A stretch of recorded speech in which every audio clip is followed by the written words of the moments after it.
Hashtag the ancient guardian of Earth Awakens. Commander Zextai of the Galactic Coalition fleet stared at the blue marble suspended in the void before his massive dreadnought. Earth, the third planet from an unremarkable yellow star, home to a species that had somehow managed to become the most feared warriors in known space despite being relative newcomers to galactic civilization. Sir, we're receiving multiple distress signals from the human colonies, reported his communications officer, her tentacles trembling with barely contained excitement. The Vorthack Empire has launched simultaneous attacks on New Tokyo, Mars Base Prime, and the Europa mining stations. Zextai's four eyes narrowed as he processed the information. The Vorthack were not known for their strategic thinking, preferring brute force over cunning, but coordinated strikes against human territories that suggested something had changed in their leadership structure. What's the status of the human fleet? He asked, though he suspected he already knew the answer. Scattered across 7 sectors, sir. Their main battle groups are engaged in peacekeeping operations near the Andorian Nebula. It would take them at least 3 standard days to reach their colonies. 3 days. More than enough time for the Vorthack to glass every human world they could reach. Zextai had served alongside human forces for nearly 2 decades, had seen them turn impossible battles into stunning victories through sheer determination and tactical brilliance. But even they couldn't be in multiple places at once. Sir, another officer called out, we're detecting some kind of energy signature from Earth itself. It's unlike anything in our databases. Zextai moved to the sensor station, his scaled hands dancing across the holographic displays. The readings were indeed strange. Massive energy discharges emanating from deep within the planet's core, following ley lines that seemed to crisscross the entire globe like some vast, ancient circuit. Could it be some kind of defensive system? He wondered aloud. Before anyone could respond, every screen on the bridge flickered and went dark. Then, slowly, an image began to resolve. Not on their screens, but somehow projected directly into the space before them. It was a human figure, but there was something timeless about it, something that spoke of eons beyond counting. I'm called by many names, the figure said, its voice resonating not through the ship's speakers, but somehow directly in their minds. Guardian, Watcher, the last of the first. But you may know me as Michael. Zextai felt his blood chill. Every species in the galaxy had legends of the first ones, beings of immense power who had shaped the cosmos in its earliest days before vanishing into myth. But they were just stories, weren't they? The children of Earth cry out in pain. The entity continued, and now Zextai could see that its form was not quite solid, shifting between states like living starlight. Their blood calls to ancient pacts, agreements made when your species were still dreaming in primordial seas. The bridge crew exchanged nervous glances. None of them had ever encountered anything like this, and their training had certainly never covered conversations with mythological beings. I have slept for countless millennia, Michael said, bound by laws older than your civilizations, waiting for the day when humanity would truly need protection they could not provide for themselves. That day has come. On Earth's surface, Dr. Sarah Chun was having the worst day of her career. The seismological readings from her deep core monitoring station in Tibet were completely off the charts. Earthquakes were registering simultaneously across every continent, but they weren't random. They followed precise geometric patterns that made no geological sense. Professor, you need to see this, called her graduate assistant, Marcus, his face pale with excitement and fear. The energy readings are spiking everywhere. It's like the planet itself is waking up. Sarah rushed to his station, her eyes widening at the data streaming across multiple monitors. Deep beneath the Earth's surface, something vast was stirring. The energy signatures were definitely artificial, but the technology involved was beyond anything human science could achieve. Give me a connection to Geneva, she ordered. The UN Science Council needs to see this immediately. But even as she spoke, she knew it was already too late for official channels. Whatever was happening now, and the world's governments were about to learn that their planet held secrets far older and more profound than any of them had ever imagined. Meanwhile, in space above Earth's moon, Captain James Morrison of a human vessel Defiant was pushing his engines far beyond safe operating parameters. His ship was one of only 3 human vessels currently in the solar system, and they had just received word of the Vorthack attacks on the colonies. "How long until we can reach Mars?" he demanded of his navigation officer. "At current speed, 18 hours, sir. But if we push the engines any harder, we risk catastrophic failure." Morrison slammed his fist on the armrest of his command chair. 18 hours. His daughter was stationed at Mars Base Prime, working as a medical officer. 18 hours might as well be 18 years if the Vorthack were already bombing the base. "Sir," his communications officer suddenly called out, "I'm receiving some kind of transmission. It's coming from Earth itself, not from any of our facilities. Put it through." The main screen flickered, and suddenly they were looking at what appeared to be a human figure, but one that seemed to be composed of pure energy rather than flesh and blood. Morrison had seen a lot of strange things in his 20 years of space service, but this was definitely a first.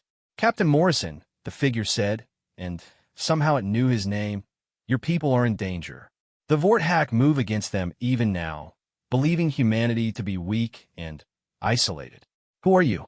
Morrison asked, though part of him suspected the answer would be beyond his understanding. "I'm the guardian of this world, and all who call it home.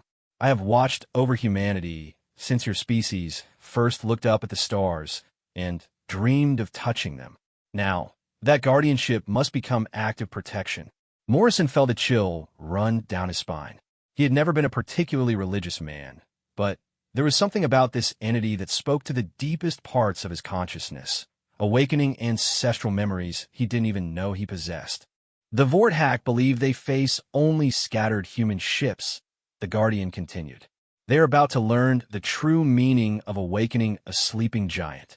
Across the galaxy, in the command center of the Vorthack battle fleet, war leader Grexhan was feeling particularly pleased with himself.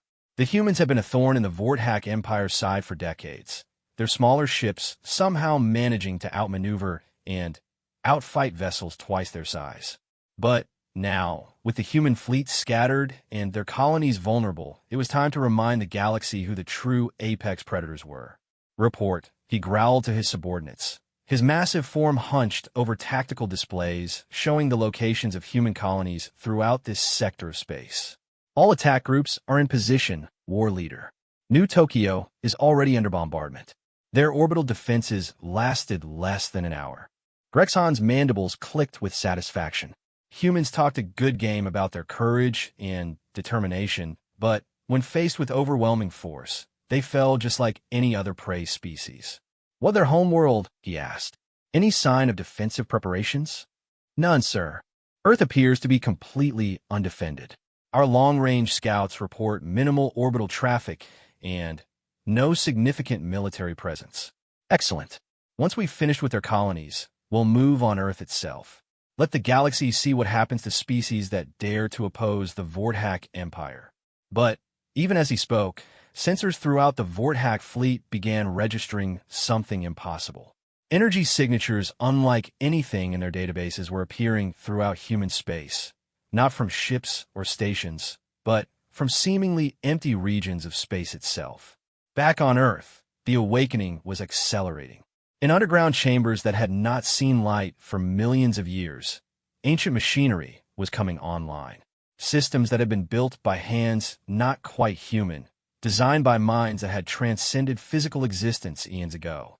Dr. Chun watched in amazement as her instruments detected massive structures rising from deep beneath the ocean floors.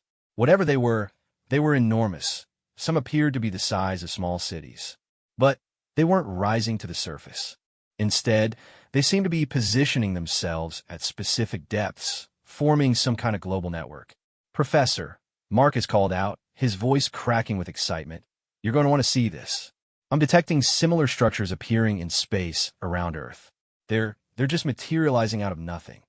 Sarah rushed to his station and felt her knees go weak at what she saw. Massive constructs were indeed appearing in Earth's orbital space, but they weren't ships in any conventional sense. They looked more like geometric impossibilities, structures that seemed to exist in more dimensions than the human eye could properly process. As she watched, more and more of these constructs appeared throughout the solar system. Near Mars, where the Vorthak were even now attacking human colonies. Around Jupiter's moons, in the asteroid belt, everywhere human presence existed, these ancient guardians were taking up defensive positions. "My God," she whispered, "how long have they been there? How long have they been waiting?" The answer came not from her instruments, but from a voice that seemed to speak directly to her mind, calm, ancient, and impossibly patient. "Since your species first looked up at the night sky and wondered if they were alone," the voice said. "Since the first human drew pictures on cave walls of beings that came from stars, we have been here, waiting for the day when our protection would be needed." On the bridge of his dreadnought, Commander Zextai was frantically trying to make sense of sensor readings that seemed to violate several fundamental laws of physics. The human colonies under attack were reporting something impossible. Massive constructs were appearing throughout their space, engaging Vorthak forces with weapons technology that was beyond anything the Coalition had ever encountered. "Sir," his tactical officer reported, "the Vorthak attack on Mars has been neutralized. I'm reading total destruction of their assault fleet." "But sir, the humans didn't do it. These constructs, whatever they are, they destroyed an entire battle group in less than 5 minutes." Zextai stared at the tactical display, showing the aftermath of what should have been a one-sided slaughter. Instead of human colonies in flames, he was looking at the scattered debris of what had been one of the Vorthak Empire's most feared battle fleets. "And the other attacks?" "Similar results, sir. Every Vorthak force that moved against human territories has been eliminated. The construct appeared without warning, engaged with overwhelming force, and then simply stopped. They're not pursuing fleeing vessels or moving to attack Vorthak territory. They're just waiting." On Earth, the Guardian that had called itself Michael was having a conversation that spanned multiple dimensions of existence, speaking simultaneously to every human leader on the planet and every ship captain in space. "Your species has reached a crossroads," it explained, its form shifting between states of matter like living possibility. "You have spread to the stars, made allies among other peoples, learned the difficult lessons of cooperation and conflict. But there are forces in this galaxy that see your growth as a threat to their dominance." President Martinez of the United Earth government found herself sitting in what appeared to be a vast cathedral made of starlight, though she was certain she had been in her office in Geneva just moments before. Around her sat the other leaders of Earth's nations, all of them wearing expressions of amazement and growing understanding. "The Vorthak are merely the beginning," the Guardian continued. "There are older powers in this galaxy, empires that have ruled for millions of years, and see younger species as nothing more than resources to be exploited or threats to be eliminated. But you're not going to let that happen," President Martinez said, though she wasn't sure if she was asking a question or making a statement. "We are bound by laws that predate your son," the Guardian replied. "We cannot act unless certain conditions are met. But those conditions have now been satisfied. Your species has proven its worth, not through conquest, but through courage. Not through domination, but through the willingness to stand alongside other peoples and defend what is right." As the Guardian spoke, every human in space could see the ancient constructs positioning themselves throughout their territory, not as conquerors or overlords, but as protectors. They were beautiful and terrible, these artifacts of a civilization that had transcended physical existence eons ago, yet had chosen to remain behind as guardians for younger species who showed promise. "The Vorthak will return," the Guardian warned, "and they will bring allies. Word of what happened here today will spread throughout the galaxy, and there are powers that will not tolerate the existence of protectors for humanity." "Then what happens now?" asked Captain Morrison from his ship near Earth's moon. "Now," the Guardian said, and for the first time, its voice carried something that might have been a smile, "you learn what it truly means to have the protection of those who came before. The ancient compact awakens, and the galaxy will discover that Earth's children are not as alone as they believed." As the first part of this cosmic awakening came to an end, humans throughout space could feel something fundamental had changed. They were no longer the small, scattered species fighting for survival in a hostile galaxy. They were the inheritors of an ancient protection, the beneficiaries of guardians who had waited millions of years for them to prove themselves worthy. And in the depths of space, other powers were beginning to take notice. The Vorthak defeat had been witnessed by long-range sensors throughout the galaxy, And the implications were staggering. Humanity was no longer just another young species to be pushed around or conquered at will. They were under the protection of the first ones. And that changed everything. Hashtag the Ancient Guardian Awakens. Second movement 3 days after the Vorthak fleet's destruction. The galactic community was in chaos. Emergency sessions were being called in the Coalition Senate. Ancient empires were mobilizing their fleets, and species that had remained neutral for millennia were suddenly choosing sides. Ambassador Tvara of the Selenarian Federation sat in her private chambers aboard the Coalition's primary diplomatic station, reviewing intelligence reports that made increasingly little sense. The Selenarians had been observing galactic politics for over 50,000 years, had seen the rise and fall of dozens of empires, but nothing in their vast archives had prepared them for what was happening now.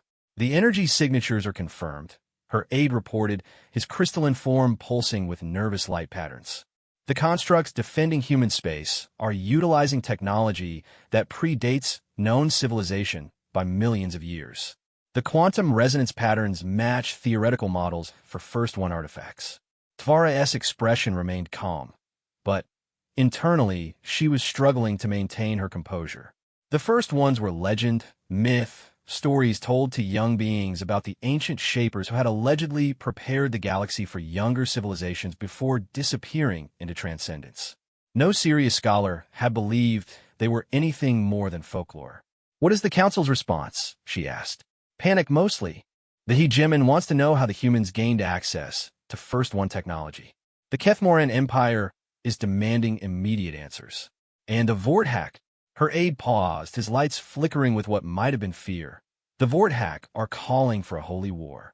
On the bridge of the Vorthak Empire's most powerful dreadnought, the Divine Retribution, Supreme War Leader Vex Thor was indeed preparing for war, but not the kind his subordinates expected. The loss of 3 entire battle fleets had been a shock, but it had also revealed something that changed everything the Vorthak thought they knew about the galaxy. "Show me the recordings again," he commanded, his massive form hunched over tactical displays that seemed insignificant compared to his bulk. The holographic projectors came to life, displaying the final moments of War Leader Grexhan's assault on human colonies. The Vorthak ships had been performing admirably, overwhelming human defenses with characteristic brutality, when space itself had seemed to tear open. The constructs that emerged defied description. They were geometric impossibilities, structures that seemed to exist in multiple dimensions simultaneously. Their weapons didn't fire energy beams or kinetic projectiles. They simply willed enemy ships to cease existing, and reality obeyed. "Magnificent," Vex Thor rumbled, and his officers exchanged nervous glances. They had expected rage, demands for revenge, promises of overwhelming retaliation. Instead, their supreme war leader seemed almost pleased. "Sir," his second-in-command ventured. "Don't you see?" Vex Thor turned to address his bridge crew, his 4 arms gesturing expansively. "For millennia, we have conquered prey species, absorbed their territories, added their strength to our own. But always there was something missing. Always there was the question of whether we had truly tested ourselves against worthy opponents." He gestured to the holographic display showing the destroyed Vorthak fleet. "The humans have awakened the Guardians. They have called upon powers that ruled the galaxy when our ancestors were still learning to use tools. This is not a setback. This is the greatest gift we have ever received." His officers stared at him in growing understanding and horror. "We will not seek revenge against humanity," Vex Thor continued. "We will seek to prove ourselves worthy of fighting gods." Meanwhile, on Earth, Dr. Sarah Chan was discovering that her quiet career in seismology had suddenly become the most important job on the planet. The ancient structures beneath Earth's surface were not merely awakening. They were actively reconfiguring the planet's geology, strengthening tectonic plates, stabilizing fault lines, and creating what appeared to be a planetary defense grid of unimaginable sophistication. "Professor, the readings from a Mariana Trench are incredible," Marcus called out from his monitoring station. "There's something down there the size of Manhattan, and it's been there the whole time. How is that possible? How do we never detect it before?" Sarah was beginning to understand that human science had been looking at their world through a very limited lens. "Because it didn't want to be detected," she said, studying readings that showed massive structures throughout the ocean floor, all connected by energy conduits that pulsed with power beyond human understanding. Professor, I have the director of the UN Science Council on the line. She wants to know if we're looking at some kind of alien invasion. Sarah laughed, though there was little humor in it. Tell her it's the opposite. It's not an invasion. It's a revelation. Earth has been protected all along. We just never knew it. The entity known as Michael manifested in her laboratory. Its form more solid than before, as if the awakening process was allowing it to interact more directly with physical reality.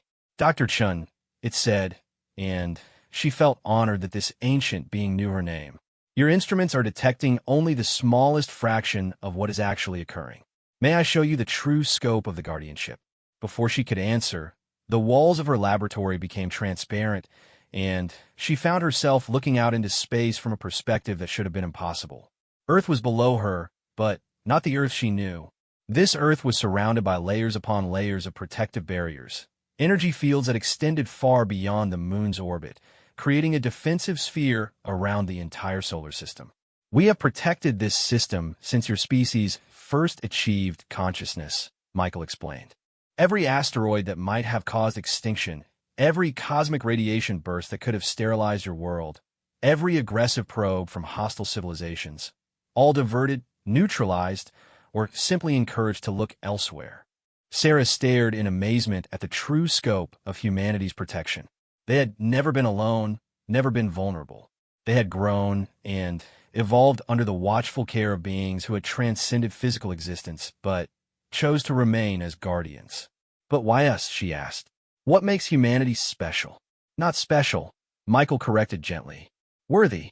There have been others, species we have protected until they could stand on their own, help us protect newer civilizations in turn. The cycle continues, the circle grows wider. It is the fundamental purpose of intelligence in this universe, to protect and nurture the growth of younger minds. In the Coalition Senate chambers on Nexus Prime, emergency sessions were stretching into their third day without resolution. Representatives from 200 worlds were trying to understand what the awakening of the Guardians meant for galactic civilization. Senator Caxrin of the Alteran Republic was one of the few beings present old enough to remember the last time anything similar had occurred. His species lived for nearly 1,000 standard years, and in his youth, he had witnessed the protection extended to the Zalarian people when the demon-class entities had emerged from dark space. Honored colleagues, he addressed the assembly, his aged voice carrying easily through the vast chamber. We are witnessing something that has not occurred for over 3 centuries. The Guardians do not awaken lightly. They do not extend protection to species that have not proven themselves worthy through trial. Murmurs rippled through the assembly. The Zalarian protection was legendary, but most had assumed it was myth or, at best, highly exaggerated historical accounts. The humans have triggered ancient protocols, Caxrin continued. They have demonstrated the qualities that the first ones valued. Courage in the face of overwhelming odds, willingness to stand alongside other species rather than dominate them, and, most importantly, the wisdom to grow rather than simply expand. But what does this mean for the rest of us? Demanded Representative Thex of the Hive Worlds. Are we now secondary to human interests? Are they to become the dominant power in the galaxy simply because ancient myths have awakened in their defense? Caxrin's expression was grave. You misunderstand the nature of the guardianship. The humans have not been elevated above us. They have been elevated to stand beside us as protectors. The awakening of the guardians around Earth is not just about defending humanity. It is preparation for something larger. A chill seemed to pass through the assembly at his words. There are forces stirring in the dark spaces between galaxies, Caxrin said quietly. The sensors at the galactic rim have been detecting anomalies for decades. The Guardians do not awaken for local threats. They awaken when the galaxy itself faces danger. On Earth, Captain Morrison was finally able to return home after confirming that the colonial attacks had been completely repelled. His daughter was safe, the Mars colonies were rebuilding, and humanity's scattered fleet was racing back to Sol to understand what had happened in their absence. But as his ship approached Earth, he realized that home would never look the same again. The ancient constructs were visible to the naked eye now, massive geometric structures that orbited Earth like artificial moons. They were beautiful and terrible, clearly artificial, yet somehow alive, pulsing with energy patterns that spoke to something deep in human consciousness. "Sir," his communications officer reported, "we're receiving a priority transmission from Earth Defense Command. Admiral Thompson wants to speak with all returning ship captains immediately." Morrison found himself in a virtual conference room with dozens of other human captains, all wearing expressions of amazement, confusion, and growing determination. Admiral Thompson appeared to be struggling with concepts that military training had never prepared him for. "Gentlemen, ladies," the Admiral began, "I'm going to tell you things that would have been classified as insane fantasies a week ago, but which are now our new reality. Earth is under the protection of beings that predate human civilization by millions of years. These beings, called the First Ones or the Guardians, have been protecting our world since the beginning of human history." Morrison raised his hand. "Sir, what are our orders? How do we integrate with defenses that are beyond our understanding?" "That's the interesting part, Captain. We don't integrate with them. They integrate with us. The Guardian, calling itself Michael, has made it clear that this protection comes with responsibilities. We are not to become dependent children hiding behind the power of our protectors. We are to become junior partners in the guardianship itself." The implications were staggering. Humanity was being invited to join something that spanned galactic history, to become part of an ancient tradition of protecting younger civilizations as they grew toward their own maturity. "Sir," another captain asked, "what about the other galactic powers? How are they responding to this?" Admiral Thompson's expression grew grim. "Mixed reactions. The coalition seems cautiously supportive. Some of the older empires are concerned. And the Vorthack appear to be mobilizing not for revenge, but for some kind of trial by combat. They want to test themselves against the Guardians directly." "That's suicide," Morrison said. "Maybe. Or maybe it's the most Vorthack thing they could possibly do. Either way, we're being told to prepare for company. The Guardian awakening has been detected throughout the galaxy, and every major power is sending representatives to Sol to understand what's happening.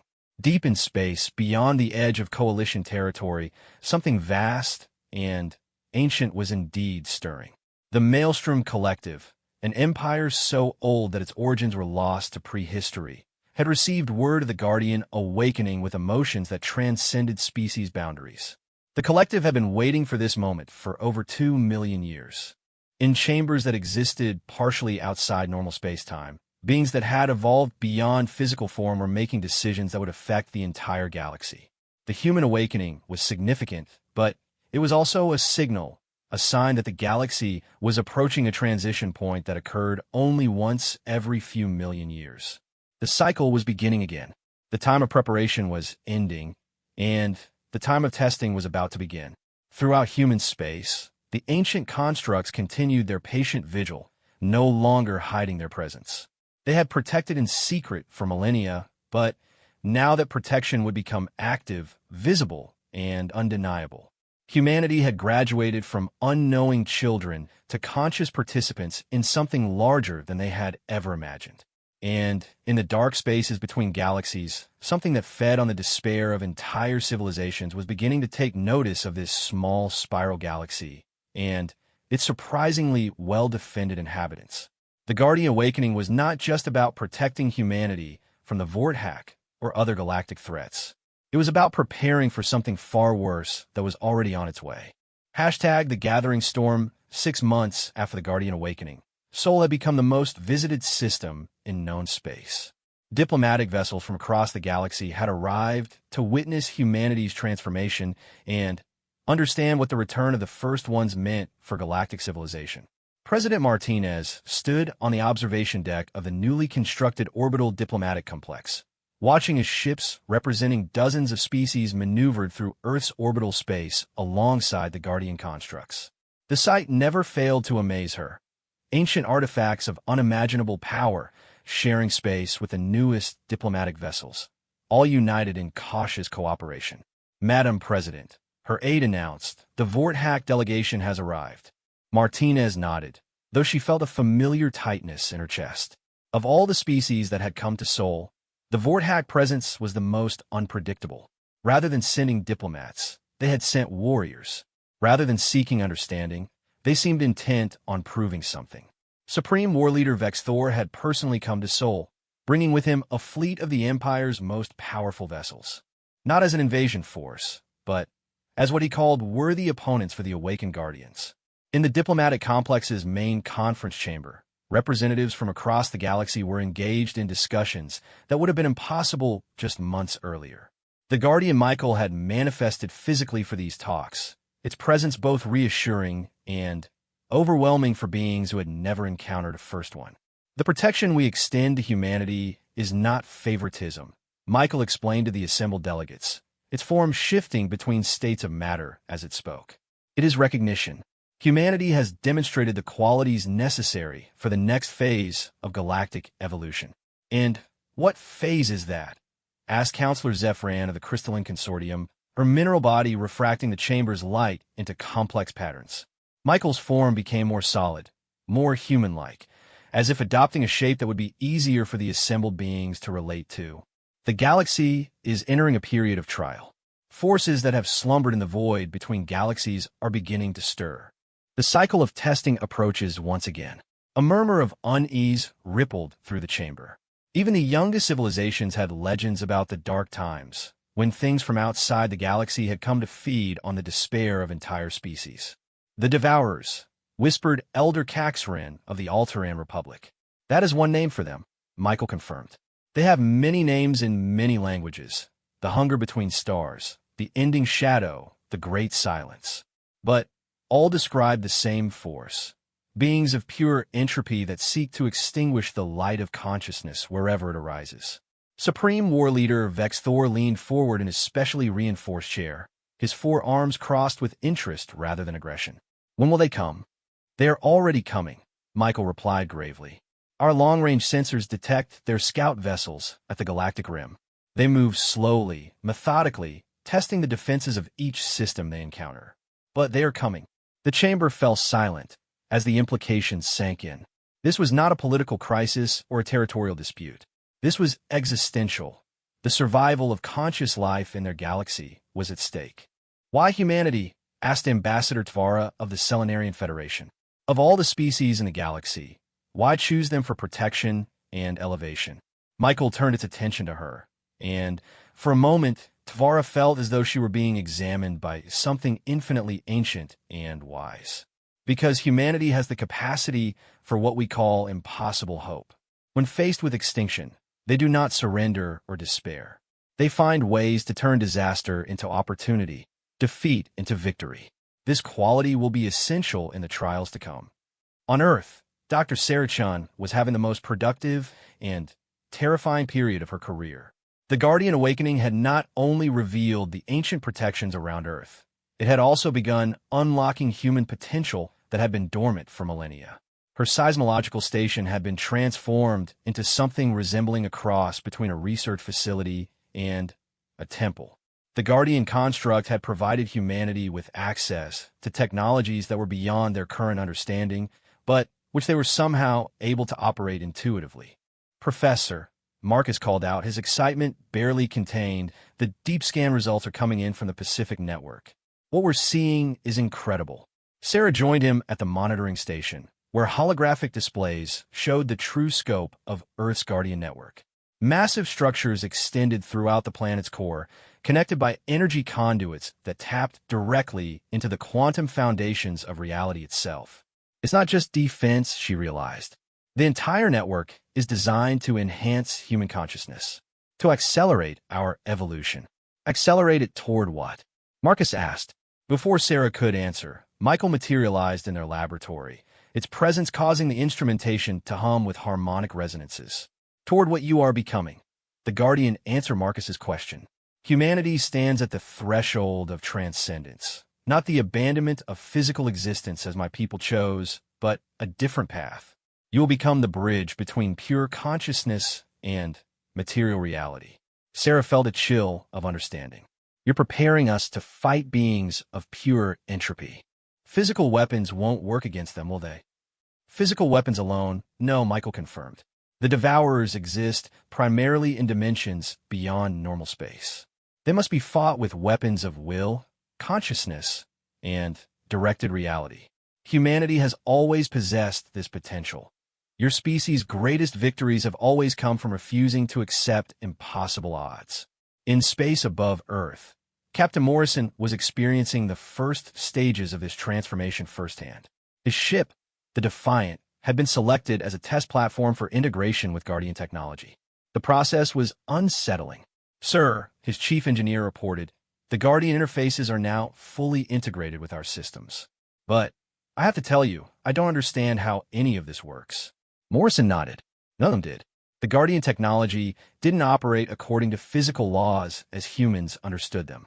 It seemed to respond to intention and, well, as much as to mechanical input. "Engineering, bring the new systems online," Morrison ordered. The change was immediate and profound. Suddenly, Morrison could feel the ship around him, not just see it on displays, but actually sense its condition, its capabilities, its potential. The Defiant had become an extension of his will, responsive to thought as much as to command. "My God," whispered his tactical officer. "Sir, I'm reading weapons capabilities that don't make sense. The power output estimates are beyond anything we've ever seen." Not just weapons, Morrison realized. The ship itself is alive now. Conscious. We're not commanding it. We're partnering with it. This was happening throughout human space. Ships, stations, even planetary installations were being transformed by Guardian technology that created partnerships between human consciousness and artificial intelligences that have been waiting millennia for activation. Meanwhile, at the edge of Coalition space, long-range sensor posts were detecting something that sent chills through every monitoring station. A darkness spreading through star systems of the galactic rim. Not the darkness of empty space, but something actively hostile to light itself. Commander Vexdal of the Rim Station Vigilance was staring at readings that violated everything he thought he knew about physics. Entire star systems were simply disappearing.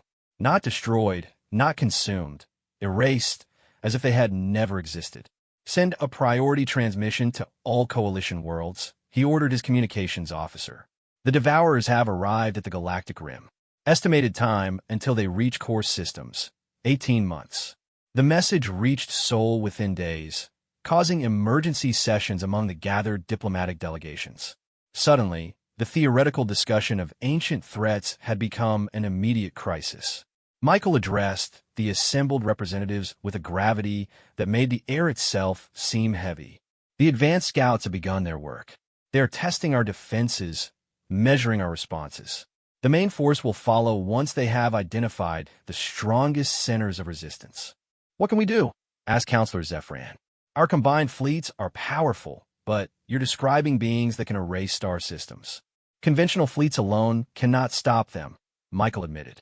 "But the galaxy has advantages it did not possess during previous incursions.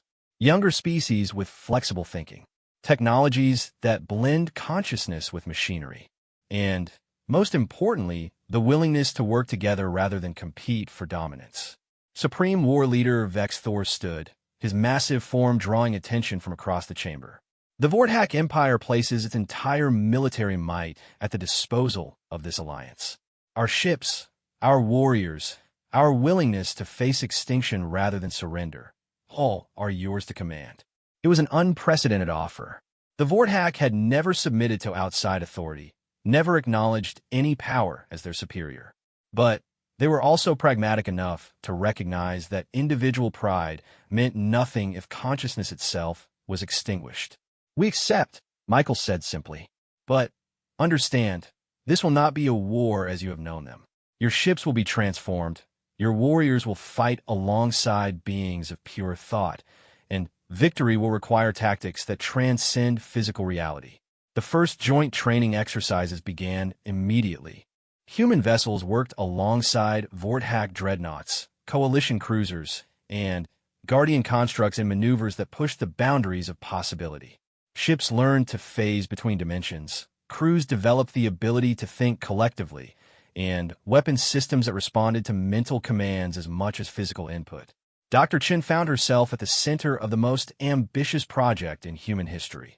The transformation of Earth itself into a fortress world capable of serving as a rallying point for galactic resistance. The Guardian networks were expanding, creating planetary defenses that extended into dimensions the Devourers used for travel. "It's beautiful and terrifying," she reported to the UN Council. "We're not just fortifying our world. We're turning it into a beacon that will be visible to conscious beings throughout the galaxy. A symbol that the light of intelligence will not be extinguished." But even as preparations accelerated, reports from the galactic rim grew increasingly dire. The Devourers were not just erasing star systems. They were learning from each encounter, adapting their tactics, growing stronger. The race was on. Could the galaxy's defenders prepare quickly enough to face beings that had destroyed countless civilizations across millions of years? Could humanity live up to the potential the Guardians saw in them? And, perhaps most importantly, could the diverse species of the galaxy truly unite in the face of extinction, or would old rivalries and fears doom them all to the darkness between stars? The answers would come soon enough. The Devourers were already halfway through the galactic rim, and their advanced scouts had begun probing the defenses of core worlds. The final test was about to begin. The first strike, the outer rim fell faster than anyone had predicted. Within 8 months of their arrival, the Devourers had erased entire sectors from existence, leaving behind regions of space where reality itself seemed unstable. Emergency refugees streamed toward the galactic core, bringing with them tales of horror that challenged the sanity of even the most battle-hardened veterans. Captain Morrison stood on the bridge of the transformed Defiant, watching as his ship moved through space in ways that would have been impossible months earlier. The Guardian integration had not just enhanced their technology, it had fundamentally altered the relationship between crew and vessel. His ship was now a living entity, its consciousness merged with human determination and Guardian wisdom. "Sir," reported Lieutenant Commander Sarah Kim, his new tactical officer, "we're receiving distress signal from the Andorian colonies. Multiple Devourer scout vessels have been detected in their outer system." Morrison felt the ship's response before he consciously processed the information. The Defiant wanted to help, its artificial consciousness resonating with his human need to protect the innocent. "Engineering, how are our new weapons systems?" "Online and eager, sir," came the reply from Chief Engineer Rodriguez. The man sounded unsettled, and Morrison understood why. The Guardian weapons didn't just fire energy, they fired concentrated will, directed reality, the absolute refusal to let darkness extinguish light. "Set course for the Andorian system. Maximum phase shift speed." The Defiant began moving through dimensions that existed between normal space, traveling faster than light, not through conventional physics, but through sheer determined need to be elsewhere. Around them, space folded and twisted as the ship rode currents of possibility toward their destination. They arrived to find chaos. The Andorian colonies were under attack by entities that defied description. The Devourer scouts weren't ships in any conventional sense. They were patches of absolute nothingness that moved through space, erasing everything they touched. Stars dimmed in their presence. Planets simply ceased to exist, and even radio signals died when they passed too close. "How do we fight that?" whispered Kim, staring at her tactical displays that showed enemy contacts registering as negative matter, antimatter, and several types of exotic energy that shouldn't exist. "We don't fight them," Morrison said, feeling the ship's consciousness merge more fully with his own. "We refuse to let them exist." It was insane, impossible, and completely contrary to every principle of physics Morrison had ever learned. But as the Defiant engaged the Devourer scouts, he discovered that human stubbornness combined with Guardian technology was a potent combination. The ship's weapons didn't fire at the enemy. They simply declared that the space the enemy occupied was meant for something else. Reality listened, and the scouts were replaced by normal vacuum, forced back into whatever dimension they had emerged from. "My God," breathed Kim, "it actually worked." But their victory was short-lived. Even as they saved the Andorian colonies, reports were streaming in from across the galaxy. The scout attacks were just the beginning. The main Devourer force was approaching the outer edges of Coalition space, and it was vast beyond comprehension. On Earth, Dr. Sarachan was coordinating the most ambitious construction project in human history. The Guardian networks had revealed that Earth's true purpose was to serve as an anchor point for galactic consciousness, a place where the collective will of all sapient species could be focused and amplified. "Professor," Marcus called out from his monitoring station. The quantum resonance patterns are stabilizing. The planetary network is ready for full activation. Sarah nodded, though she felt the weight of responsibility settling on her shoulders. When activated, Earth's Guardian Network would become visible to every conscious being in the galaxy, a beacon that would serve as either a rallying point for resistance or a primary target for the Devourers. Michael materialized in the control center, its form more solid and defined than ever before. The approach of the Devourers seemed to be forcing the Guardian to become more present in physical reality. "It is time," the ancient being announced. "The main force has broken through the Coalition's outer defenses. 50 star systems have been erased in the past week." Sarah felt her heart sink. 50 star systems, billions of lives simply wiped from existence, as if they had never been. "Are we ready?" she asked. "As ready as any species can be to face extinction," Michael replied with what might have been a smile. "But remember, humanity has never been defined by readiness. You have always been defined by what you do when readiness is impossible." The activation began slowly, building resonance through Earth's Guardian Network. Deep beneath the ocean floors, ancient machinery that had waited millions of years for this moment came fully online. The planet itself began to sing, a harmonic frequency that propagated through dimensions beyond normal space. Across the galaxy, every conscious being felt it, a pulse of defiant hope that declared the galaxy's inhabitants would not go quietly into extinction. In the Coalition Emergency Command Center on Nexus Prime, Admiral Chinvaldez, no relation to the Earth scientist, was coordinating the largest military buildup in galactic history. Ships from dozens of species were converging on strategic points throughout the galaxy, their crews struggling to integrate Guardian technology with their own systems. "Report," she called to her tactical staff. "The outer defense lines are holding for now," reported Commander Thex Rand, his insectoid features tense with concentration. "But we're losing ground. The Devourers aren't just erasing our ships. They're erasing the space our ships occupy. We're having to fall back to pre-prepared positions." "What about the Guardian constructs?" "They're effective against scout vessels, but the main force—" "Admiral, some of these entities are the size of moons. They're not just ships or weapons. They're mobile voids in reality itself." Admiral Chinvaldez studied the tactical displays with growing concern. Traditional military thinking was useless against an enemy that could simply decide that your forces had never existed in the first place. "What does the Guardian Michael recommend?" "Consolidation. Fall back to core systems. Concentrate our defenses around worlds with significant conscious populations. The Devourers feed on despair. If we can maintain hope and unity, we can create areas of space they cannot easily penetrate." It was a desperate strategy, essentially abandoning vast portions of the galaxy to save the core worlds. But, given the alternative, total extinction, it was the only option available.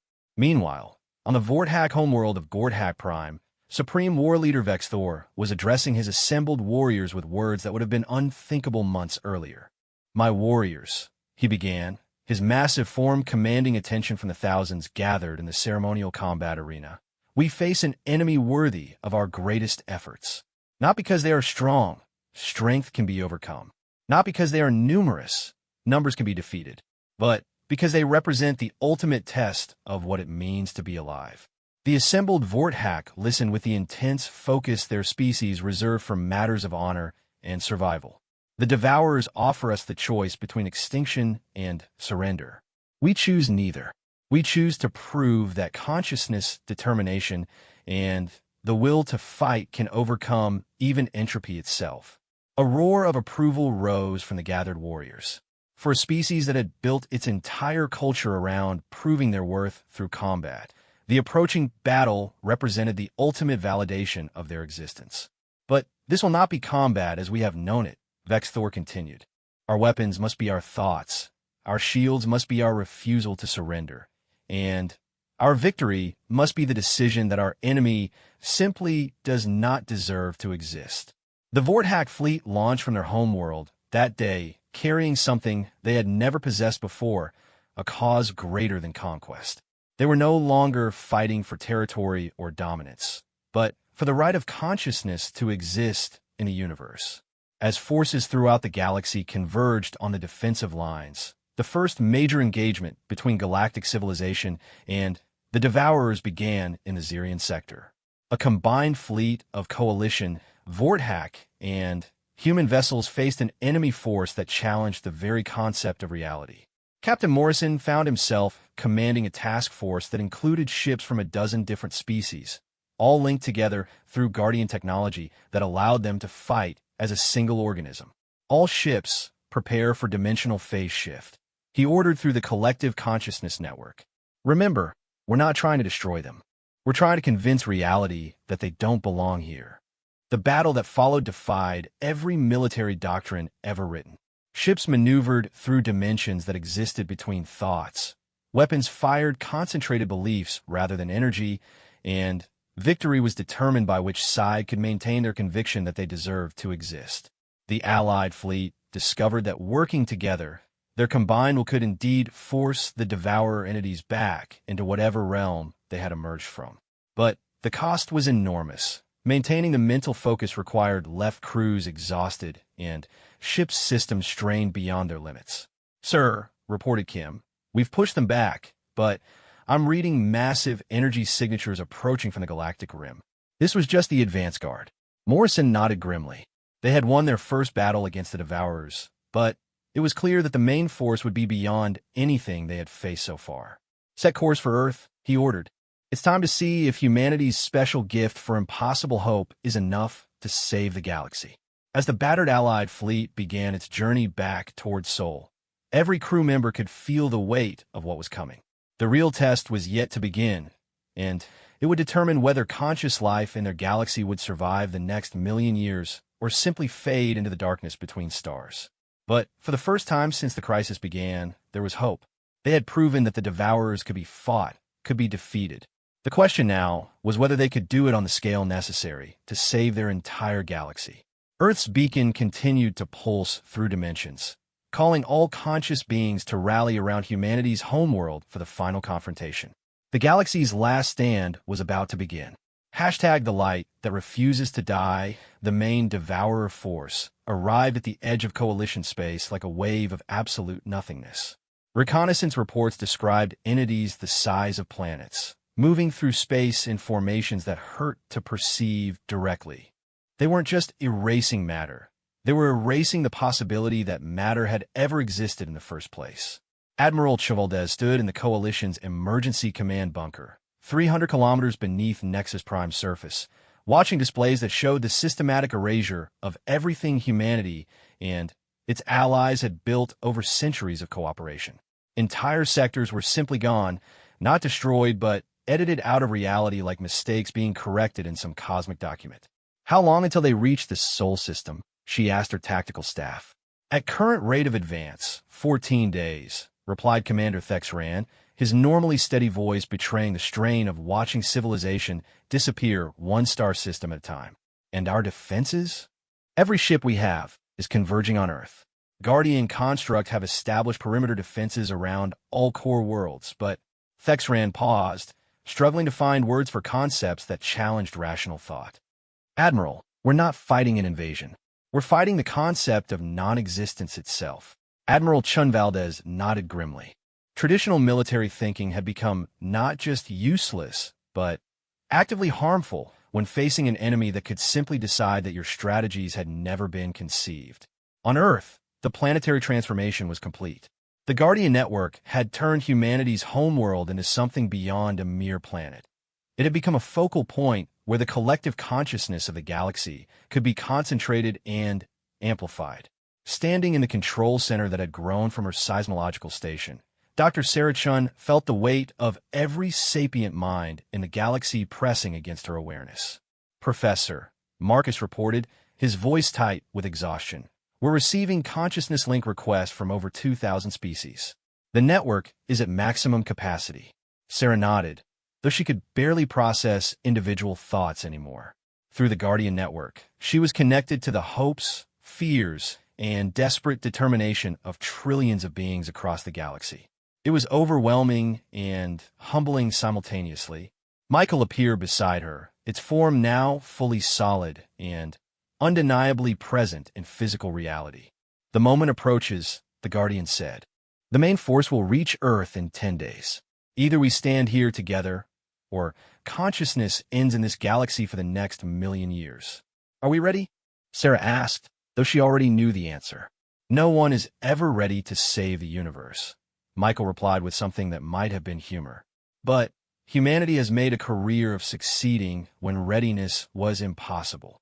Throughout space around Earth, the largest fleet in galactic history had assembled. Ships from species that had been enemies for millennia flew alongside each other. Their crews linked through Guardian technology into a collective consciousness that transcended individual identity while somehow strengthening it.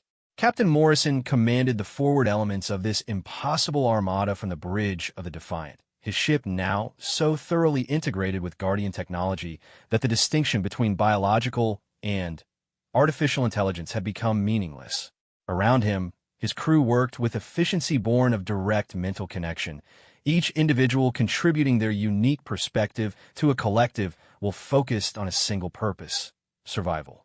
"Sir," reported Lieutenant Commander Kim, "sensors show the main Devourer force has entered the outer solar system. Count is undefined.